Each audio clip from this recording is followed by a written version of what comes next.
starting this third chapter, Discovering Tut. The saga continue. Saga होता है means एक महागाथा, बहुत लार्ज स्केल की स्टोरी. और महागाथा मीन्स किसी फेमस कोई पुराना रूलर रहा होगा उसके बारे में. सो डिस्कवरिंग टूट, जो टूट था he was a king in Egypt. Egypt का ये किंग था एंड उसके बारे में उसकी मम्मीज, जो हमने सुना है कि इजिप्ट में मम्मीज जो है प्रिजर्व करके उनकी डेड बॉडीज को प्रिजर्व करके रखा जाता है पिरामिड्स में. सो इसी तरह से ये किंग टूट की मम्मी पाई गई थी और उसके बारे में ये चैप्टर है. क्या उसके बारे में पता किया गया, whatever that is being described in this chapter. It is written by A.R. Williams.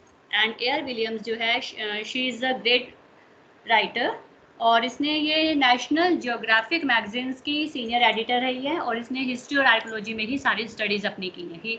She had a great interest in that. जगह जगह घूमी है, तो इजिप्ट भी गई होगी और इजिप्ट में इसने डिस्कवरिंग टूट का ये सारा जो स्टडी किया and she had written this chapter on that discovery और experience you can say. So in short जो स्टार्टिंग में बताना चाहती हूँ, इट मीन्स ये रियल की है. जो किंग टूट है ये बहुत फेमस राजा रहा है और छोटी सी उम्र का, ज़्यादा भी नहीं है, 14 ईयर्स के करीब की इसकी एज थी जब इसकी डेथ हो गई. सो यू कैन इमेजिन कि छोटा सा इतना राजा रहा है and it brings a great interest in that. इस पर्सन में, इस राजा में हमारा इंटरेस्ट इसी बात से ही बन जाता है कि छोटी सी एज में ही इतना अच्छा रूलर रहा है. So we are starting this chapter. He was just a teenager when he died. तो टीनेजर ही था ये जब इसकी डेथ हुई. The last heir of a powerful family that ruled Egypt. जो बहुत पावरफुल फैमिली थी इजिप्ट में और ये उसका लास्ट एयर था. मीन्स इसके बाद कोई और इसकी डायनेस्टी का नहीं था कोई भी. He was laid to rest laden with gold.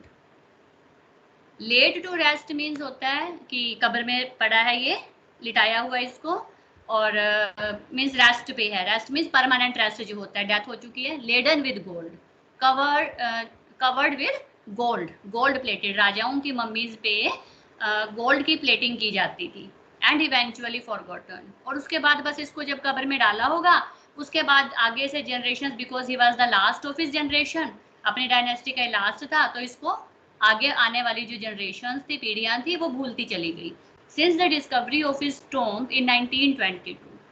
सो जब जो हमारे आर्कियोलॉजिस्ट वगैरह हैं, जो हिस्टोरियंस हैं, इन लोगों ने पिरामिड्स की सर्चिंग की होगी तो 1922 में ये टॉम्ब मिला उनको. The modern world has speculated about what happened to him. और हमारे ही तरह 1922 का जो वर्ल्ड है, सो उसको भी मीन्स बड़े हैरान हुए. They were very much surprised and they were thinking कि इसको क्या हुआ होगा, कैसे मरा होगा ये, कि छोटा सा ये 14 ईयर्स का, 15 ईयर्स का, तो इसकी डेथ कैसे हुई होगी.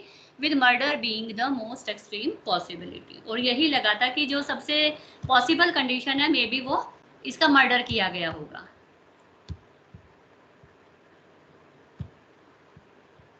Now living his Tom for the first time in almost 80 years. शायद 80 ईयर्स की एज तक, क्योंकि ना ये हिस्टोरियंस जो हैं ये आइडिया लगा लेते हैं, जो चीज़ें मिलती हैं इनको उसके अकॉर्डिंगली और कुछ ईयर्स के अकॉर्डिंगली इनको पता चल जाता है कि इतने ईयर्स, जरूरी नहीं है कि पर्टिकुलर 80 ईयर्स हो, 85 भी हो सकते हैं, मीन्स आसपास. तो 80 ईयर्स के करीब इसको इस टॉम में हो गया रेस्ट करते हुए. टुट has undergone a CT scan. तो इसका सीटी बाहर निकाल के इनको सीटी स्कैन कराया गया. That offers new clues about his life and death, जिससे कि इनकी लाइफ और डेथ के बारे में और नई हिंट्स मिली. And provides precise data for an accurate forensic reconstruction of the boyish pharaoh. और उसके बाद उस सीटी स्कैन के बाद, because CT scan is the new technology, so उससे जो क्लियर डाटा मिला, प्रिसाइज मीन्स पूरा पर्टिकुलर जो डाटा मिला हमें, exact data, for an accurate forensic reconstruction. Forensic जो होती हैं, एक्सपेरिमेंट्स किए जाते हैं जो, वो करके इस छोटे से लड़के के, फराउ मीन्स इजिप्शियन रूलर, इसकी जो डेटा कलेक्ट किया गया दैट वाज मोस्ट एक्यूरेट. यहाँ तक क्लियर हो गया सबको? पहले बताओ. Yes ma'am. Okay then. Now an angry wind, just mute yourself all of you. An angry wind stirred up ghostly dust devils as King Tut was taken from his resting place in the ancient Egyptian cemetery known as the Valley of Kings. तो जो ये symmetry यहाँ पे बनी हुई थी, जो रेगिस्तान में तुमने मूवीज में भी देखे हैं, इजिप्ट के पिरामिड्स जो बने होते हैं पूरे रेगिस्तान में, रेत में बने होते हैं, तो जहाँ पे ये किंग टूट का था रेस्टिंग प्लेस, उस वैली को वैली ऑफ द किंग्स कहा जाता था। वहाँ पे राजाओं की मम्मीज बनी हुई थी। और एट दैट टाइम जब किंग टूट को निकाला गया, उसकी कब्र में से निकाला गया, हिस्टोरियंस ने निकाला, तो बड़ी तेज गुस्से वाली हवाएं जो थी चल पड़ी। An angry wind stirred up ghostly dust devils, ऐसा लगा जैसे धूल के राक्षस जो है, डेविल्स शैतान जो है वो उठ गए हैं अपने रेस्टिंग प्लेस से। Dark bellied clouds had scudded across, dark bellied clouds क्या होते हैं, बिल्कुल काले बादल जो थे, that had scudded across the desert sky, बड़ी तेज तेज चल रहा है, स्कडेड मींस बड़ी स्पीड में चल रहा है वो पूरे आसमान में, all day and now, and were veiling the stars in cascade grey, और पूरा आसमान जो है, जो स्टार्स से भरा हुआ था, वो डस्ट से भर चुका है, क्लाउड्स से भर चुका है, इन कास्केट ग्रे, जैसे कोई टोकरी सी है ग्रे कलर की बन चुकी है, मीन्स पूरा आसमान, इट मीन्स पूरा आसमान जो है वो वेल हो चुका है, कवर हो चुका है, वेल मीन्स घूंघट, कवर्ड हो चुका है किसी से, क्लाउड से। इट वॉज 6 PM ऑन 5 जनवरी 2005, 5 जनवरी सर्दियों का टाइम है ये, 5 जनवरी 6 PM, वहाँ इजिप्ट में ये टाइम नहीं है, सर्दियाँ नहीं है। The world's most famous mummy glided headfirst into a CT scanner, जो वर्ल्ड की सबसे मोस्ट फेमस मम्मी है ये किंग टूट, इसको सबसे पहले इसका सिर जो था सीटी स्कैनर में किया गया। हम आपने मोस्टली ने बच्चों ने देखा होगा, सीटी स्कैनर मशीन की इमेज देखी होगी। So first of all head की तरफ से उसको डाला गया उसमें सीटी स्कैनर में, to prove the lingering medical mysteries of this little understood young ruler who died more than 3300 years ago. मतलब लिंगरिंग मीन्स मिस्टीरियस, जिसका पता ही नहीं चल रहा, मेडिकल मिस्ट्रीज इसके बारे में जानने के लिए। अब यहाँ पे बताया गया who died more than 3300 years अगो, 3000 के करीब, मतलब 3500 या 3300 ईयर्स हो चुके हैं इस पर्सन की डेथ को। और अभी पीछे बताया गया था कि 80 ईयर्स के बाद इसको रेस्ट से उठाया गया है। So what does it mean, यहाँ पे इसका क्या मतलब है कि सिर्फ 80 और 3300 में क्या डिफरेंस है? इट मीन्स कि इसकी डेथ को 3300 ईयर्स हो चुके हैं, लेकिन कुछ 80 ईयर्स पहले किसी और आर्कोलॉजिस्ट ने, किसी और हिस्टोरियन ने भी इसको बाहर निकाला था इसको स्टडी करने के लिए, फिर ये 80 ईयर्स तक रेस्ट में रहा, उसके बाद फिर हम लोग निकाल रहे हैं। All afternoon, the usual line of tourists from around the world had descended into the cramped rock-cut tomb. अब सारी जो शाम थी टूरिस्ट भी आते रहे यहाँ पे इस टोम्ब में। क्रैम्प्ड मीन्स छोटा सा, रॉक कट पहाड़ को ही काट के टूम्ब बनाया हुआ था, और 26 फीट अंडरग्राउंड था ये, और ये टूरिस्ट भी इनको रिस्पेक्ट देने के लिए आ रहे थे। They gazed at the murals on the walls of the burial chamber and peered at Tut's gilded face. और जो दीवारों पे बनी हुई थी पिक्चर्स जो बनी हुई थी उनको भी देख रहे थे वो, और जो टूट का गिल्डेड फेस था, सोने की कवरिंग की हुई थी उसके फेस पर, उसको भी देख रहे थे। The most striking feature of his mummy shaped outer coffin lid, और सबसे ज़्यादा जो अट्रैक्टिव फीचर था वो इनके कॉफिन का ऊपर वाला कवर था, जो ढक्कन जो होता है। Some visitors read from guide books in a whisper, अब कुछ विजिटर्स वहाँ पे जो गाइड बुक पढ़ी हुई थी उसको पढ़ रहे थे और बड़ा धीरे धीरे सिर्फ विस्परिंग कर रहे थे, कानों में बोल रहे थे, बाकी चुपचाप खड़े थे जितने भी विजिटर्स इस मम्मी को देखने आए थे। Perhaps pondering Tut's untimely death in his late teens, और शायद वो भी सभी सोच रहे होंगे कि ये छोटा सा बच्चा जो है ये कैसे, मतलब इसकी अनटाइमली डेथ हुई होगी, क्या रीजन रहा होगा। और वंडरिंग विद अ शिवर, और कांप रहे होंगे डर के मारे, इफ द फराओज कर्स डेथ और misfortune falling upon those who disturb him was really true, क्योंकि जो इजिप्शियन रूलर्स का एक कर्स होता है, श्राप होता है, कि अगर किसी ने हमारी मम्मी को डिस्टर्ब किया, हमारी मम्मी को, हमारी बॉडी को छेड़ा, तो हमारा कर्स जो है उसी पर्सन के ऊपर पड़ेगा, उसकी डेथ भी हो सकती है, मिसफॉर्च्यून भी हो सकता है, कुछ भी हो सकता है। तो वो लोग भी कांप रहे थे डर के मारे। नरेटर बताती है कि उनको भी डर लग रहा था कि कभी हमारे ऊपर कोई मिसफॉर्च्यून, बैड लक ना आ जाए। The mummy is in very bad condition of what Carter did in 1920s. तो अब ये वो 80 ईयर पहले का बताया जा रहा है, जाही हवास कह रहा है, मीन्स इस टाइम जो प्रेजेंट में जो इनको निकाल रहे हैं, मम्मी को निकाल रहे हैं, वो उसका नाम है Zahi Hawass, and he is the secretary general of Egypt supreme council of antiquities. जो ये है एंटिक्विटीज होते हैं पुरानी चीजें, और ये उसका सुप्रीम काउंसिल है। और ये जाही हवास जो है ये बता रहा है 1920 में, जो 80 इयर्स पहले जो मम्मी ये निकाली गई थी, और कार्टर ने निकाली थी ये, और उस Carter was the name of the person जिसने ये मम्मी निकाली थी 80 इयर्स पहले। और उसने क्या किया इस कंडीशन, इसकी ना बहुत बुरी हालत कर दी मम्मी की। ऐसा क्या किया उसने ये बताया जाएगा भी। As he leaned over the body for a long first look, जब जाही हवास ने बॉडी को देखा और उसको समझ आ गया कार्टर कौन, पूरा नाम क्या इसका, होवर्ड कार्टर। और ये ब्रिटेन का था, ब्रिटिश आर्कोलॉजिस्ट था, जिसने 1922 में इस बॉडी को डिस्कवर किया था। After years of futile searching, कई साल भटकते हुए तब जाके उसे ये बॉडी मिली थी इसकी, किंग टूट की। इट्स कंटेंट्स दो हेस्टिली रैंसैक्ड इन एंटिक्विटी, इसका जो सामान था बहुत जल्दबाजी में लूटा गया था। रैंसैक्ड मीन्स लूटना। अब पहले के जो लोग थे वो लोग क्या करते थे, मम्मीज ढूंढते थे और उस पे जो गोल्ड वगैरह जो कुछ भी हुआ करता था ना वो सब लूट लेते थे। बट यहाँ पे वर सरप्राइजिंगली कंप्लीट। लेकिन वो कह रहे हैं कि हाँ जल्दबाजी में लूटा भी गया है लेकिन इसके सामान सारा का सारा कंप्लीट है। हैरानी की बात है, ये जाही आवाज कहता है कि इसको छेड़छाड़ भी की गई है और क्या ये इसका सामान भी कंप्लीट लग रहा है हमें। They remain the richest royal collection ever found and have become part of the Pharaoh's legion. Means जो राजाओं की कलेक्शंस हुआ करती थी उनकी डेड बॉडीज के साथ रखा करते थे, सारा का सारा सामान यहाँ पे रखा है और इसकी रूलर के बारे में इसकी कहानी अपने आप ही कह रहा है। इट मीन्स कितना अमीर ये हुआ होगा। स्टनिंग आर्टिफैक्ट्स इन गोल्ड, मतलब स्टनिंग मीन्स हमें स्टन करने वाले, शॉक करने वाले ऐसे ऐसे सामान थे गोल्ड के।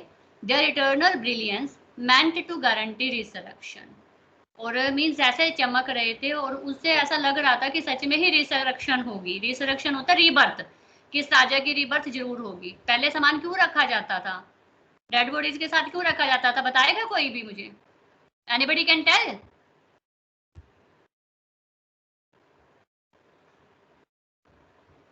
हाँ जी मैम उन्हीं का सामान हुआ करता था। हाँ जी बिल्कुल उन्हीं का सामान हुआ करता था, बट डेड बॉडीज के साथ क्यों रखा जाता था? इसलिए रखा जाता था because at that time people use to think कि ये इनके आफ्टर डेथ काम आएगा, कि आफ्टर डेथ जब ये इसमें रेस्ट कर रहे हैं ये डेथ के बाद, तो उस टाइम इनको आफ्टर लाइफ में ये काम आएगा, तो और रीबर्थ में काम आएगा आगे। सो इसलिए सामान इनके साथ दफनाया जाता था। तो it caused a sensation at the time of discovery and still get the most attention. तो ये एक सेंसेशनल इशू था जब ये डिस्कवरी हुई और सबसे ज्यादा लोगों ने इस पर ध्यान दिया। बट टूट was also buried with everyday things he would want in the after life. तो टूट के साथ भी वही चीजें सारी दफनाई गई थी जो उसको आफ्टर लाइफ में चाहिए, नेक्स्ट लाइफ में चाहिए। और डेथ के बाद जैसे बोर्ड गेम्स थे जिसको हम चेस कहते हैं, चेस भी रखी हुई थी वहां पे। ब्रोंज रेजर, शेव करने वाला रेजर भी था। लाइन एंड अंडर गारमेंट्स भी थे उसके। Cases of food and wine, और फूड और वाइन वगैरह भी सब कुछ रखी हुई थी। इट मीन्स जो उसको बाद में डेथ के बाद खेलने में, मतलब उसका एंटरटेन करने में उसको हेल्प करेगी, ये सारा सामान दफनाया गया था। और तब राजाओं के साथ दफनाया भी जाता था ये सामान। After months of carefully recording the pharaoh's funerary treasures, अब कई महीनों तक पहले तो इस ट्रेजर को रीड करते रहे ये जाही आवाज कार्टर की बताई जा रही है ये। अब इस टाइम 80 इयर्स पहले तो कार्टर ने क्या किया, he began investigating his 3 nested coffins. Carter ने 3 नेस्टेड कॉफिन्स को इन्वेस्टिगेट करना स्टार्ट किया। इट मीन्स कि जो टूट की मम्मी है वो 3 लेयर की कॉफिन्स में थी। जो कॉफिन बना हुआ था वो 3 लेयर था। Opening the first, he found a shroud adorned with garlands of willow and olive leaves. जब पहला कवर खोला तो वहां पे कफन था और जिसको सजाया हुआ था विलो के पत्तों से और ओलिव के पत्तों से। वाइल्ड सैलरी ये सब्जी होती है, लोटस पेटल्स, लोटस के पत्तों से, cornflowers, the faded evidence of a burial in March और अप्रैल। और ये सभी चीजें बता रही थी कि शायद मार्च और अप्रैल में इसको दफनाया गया होगा। इट मीन्स ये सारी चीजें उस टाइम पे मार्च और अप्रैल में मिलती थी, उसी टाइम उगाई जाती थी। तो नेचुरली उसी से पता चल गया इनको कि मार्च और अप्रैल में ये इसको किंग टूट को दफनाया गया होगा। When he finally reach the mummy, फिर नेक्स्ट लेयर खोला, फिर थर्ड लेयर खोली, और जब डायरेक्ट वो मम्मी तक पहुंचा। He ran into trouble, problem start हो गई। The ritual resins had hardened, resins होते हैं जो गोंद से गोंद उनको लगाया जाता है डेड बॉडीज को ताकि उनकी बॉडी खराब ना हो। वो गोंद जो था वो बहुत ज़्यादा हार्ड हो चुका था, cementing to the bottom of his solid gold coffin.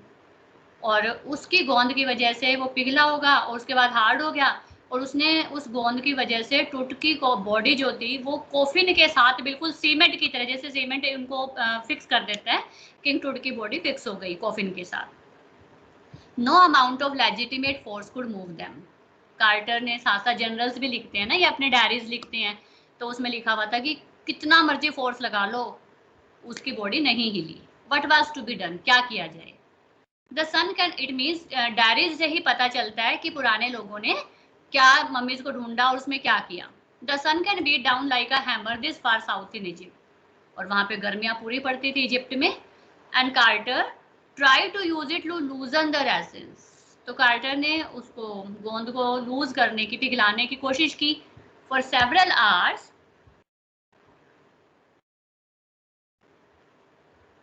He set the mummy outside in blazing sunshine, उसने धूप में, पूरी चमकती हुई सूरज की धूप में, रेगिस्तान में इतनी गर्मी होती है उसमें रखी बॉडी वो, और 149 डिग्री फ़ारेनहाइट पे उसको हीट भी किया, बट नथिंग बज्ड, कुछ भी नहीं हुआ, बॉडी इतना सा भी नहीं हिली।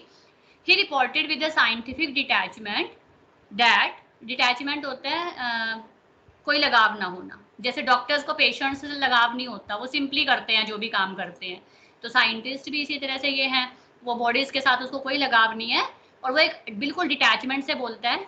The consolidated material had to be chiselled away, कि इस मटेरियल को तो काटना पड़ेगा, इस बॉडी को काटना पड़ेगा, away from beneath the limbs, इसके जो हाथ पैर हैं, इसके बॉडी पार्ट्स हैं, उसके साइड से इसको काटना पड़ेगा। एंड ट्रंक, ट्रंक होता है वेस्ट को बोला जाता है, कमर को, before it was possible to raise the king's remains, और तब जाके हम इसको, किंग की बॉडी को दोबारा ठीक कर सकते हैं। In his defence Carter really had little choice, और कार्टर के पास कोई और चॉइस भी नहीं थी, वो कहता है मेरे पास चॉइस ही नहीं है, वो अपना बहाना बना रहा था डिफेंस का कि I had got no choice.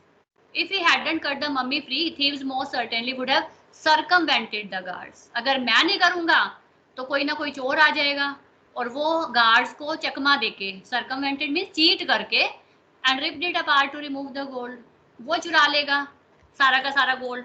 In Tut's time the royals were fabulously wealthy, इस किंग टूट के टाइम में बहुत ज्यादा अमीर हुआ करते थे राजा।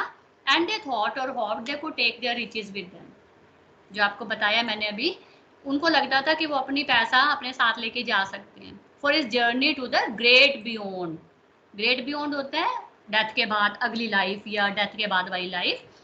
किंग टूट वॉज लैविश्ड विद ग्लिटरिंग गुड्स, टूट के साथ भी ये सारा सामान सजा के रखा हुआ था, गोल्ड का, प्रीशियस कॉलर्स, गले में जो कॉलर्स वगैरह गोल्ड के होते हैं, इनलेड नेकलेसेस, नेकलेस थे जो हार होते हैं, ब्रेसलेट्स, हाथों में पहनने के rings, amulets, weapons, ceremonial apron, sandals, sheath for his fingers, पैरों की उंगलियों में, हाथों की उंगलियों में डालने के लिए, and the new iconic inner coffin, और अंदर वाला जो इनर कॉफिन था वो भी पूरा सजा हुआ था, एंड मास्क ऑल्सो जो उसके फेस पर लगा हुआ था, pure gold. To separate Tut from his adornments, Carter's men remove the mummy's head, तो कार्टर ने क्या किया, उसके सिर को अलग किया पहले ताकि ये जो गोल्ड वगैरह ये हटाया जा सके। And severed nearly every major joint, severed होता है काटना, और जो मेजर ज्वाइंट था उसकी बॉडी का वो सारा कार्टर ने काटा। Once they had finished, they had reassembled the remains on a layer of sand in a wooden box with paddling that concealed the damage the bed where to now rest, उसके बाद सारा काट के, और जब सब कुछ जो उसका काम था वो कर लिया उसने, और उसके बाद इसको फिर से दोबारा एक वुडन बॉक्स में नीचे रेत बिछाई गई, सैंड बिछाई गई, और उसके बाद उसके ऊपर उसने इसकी बॉडी को दोबारा से इस तरह से फिक्स कर दिया कि किसी को डैमेज पता ही ना चले, और उसको दोबारा से लिटा दिया, जहाँ पे हमें अब जाही हवास को ये बॉडी मिली है। यहाँ तक क्लियर हो गया सबको? बताओ जरा मुझे। Yes ma'am. Yes ma'am. एक दो पैराग्राफ और पढ़ा रही हूँ मैं आज के। Archaeology has change substantially in the intervening decades, तो जो आर्कियोलॉजी है, आर्कियोलॉजी मीन्स हिस्टोरियन स्टडी, और ये आज के टाइम के लिए तो बहुत ज़्यादा चेंज हो चुकी है। फोकसिंग लेस ऑन ट्रेजर, पहले क्या होता था खजाने पे, ट्रेजर्स पे जोर देते थे। आज के टाइम पे हमारी जो आज की स्टडीज़ है, जो साइंटिस्ट हैं, जो आर्कियोलॉजिस्ट हैं, वो फोकस करते हैं कि ये लाइफ में कैसा रहा होगा और या इसकी डेथ कैसे हुई होगी। Details of life and intriguing measures of death, किसने साजिश रची होंगी इसको मारने की। It also uses more sophisticated tools, और आज की जो न्यू टेक्नोलॉजीज हैं वो टूल्स यूज होते हैं आज के टाइम में, तो इंक्लूडिंग मेडिकल टेक्नोलॉजी। इन 1968, more than 40 years after कार्टर्स discovery, quarter की डिस्कवरी के 40 इयर्स की, जब कार्टर ने ये ढूंढी थी बॉडी, उसके 40 इयर्स के बाद एक एनाटॉमी प्रोफेसर ने, एनाटॉमी मीन्स बॉडी की स्टडी करने वाला, उसने एक्सरे किया मम्मी का and he just told, he revealed a startling fact, उसने ये सच्चाई बताई, beneath the resin that cakes his chest, कि किंग टूट की बॉडी जहाँ से गोंद से चिपकाई गई थी दोबारा, और उसकी चेस्ट के साथ जो अटैच किया गया था, his breast bone and front ribs are missing, उसकी जो ब्रेस्ट बोन थी और आगे की जो रिब्स थी वो मिसिंग है। इट मीन्स कार्टर ने जो किया उसमें ये ब्रेस्ट बोन और फ्रंट रिब्स उसकी डैमेज कर दी। Today diagnostic imaging can be done with computed tomography, और जिसको हम सिटी स्कैन कहते हैं शॉर्ट में। आज के टाइम में तो सिटी स्कैन्स होते हैं, और जिससे कि चारों तरफ की विजन्स हो जाते हैं, by which hundreds of x rays in cross section are put together like slices of bread to create a 3-dimensional virtual body. आपने मूवीज में देखते हो आप, चारों तरफ से एक स्कैन होता है और अंदर तक का सारा कुछ बता देते हैं उसमें। What would more a CT scan reveal of tooth than the X-ray? लेकिन जो उस एक्सरे में पता चल गया, नोट में प्रोफेसर ने बता दिया, उससे ज्यादा CT स्कैन क्या बताएगा, या क्या वो ये बता। And could it answer two of the biggest questions still lingering about him? या ये बता सकता वो कि ये कैसे मरा, या वो कितने साल का था at the time of his death? King Tut's demise was a big event even by the royal standards, और King Tut की डेथ जो थी बहुत बड़ा इवेंट रहा था। He was the last of his family line, अपनी फैमिली का लास्ट था वो, and his funeral was a death rattle of a dynasty, और उसकी डेथ से पूरी डायनेस्टी जो थी, उनका वंश जो था, हिल गया था। But the particulars of his passing away and its aftermath are unclear, लेकिन उसकी जो किस तरह से उसकी डेथ हुई और जो उसका रिजल्ट था बाद में आफ्टरमाथ, वो अनक्लियर है, वो हमें इस स्कैनिंग से पता नहीं चलता है। So we are stopping here. यहाँ तक मुझे बताओ सबको क्लियर हो गया चैप्टर ये? Yes, ma'am. Yes, ma'am. Okay, you want to ask anything from this?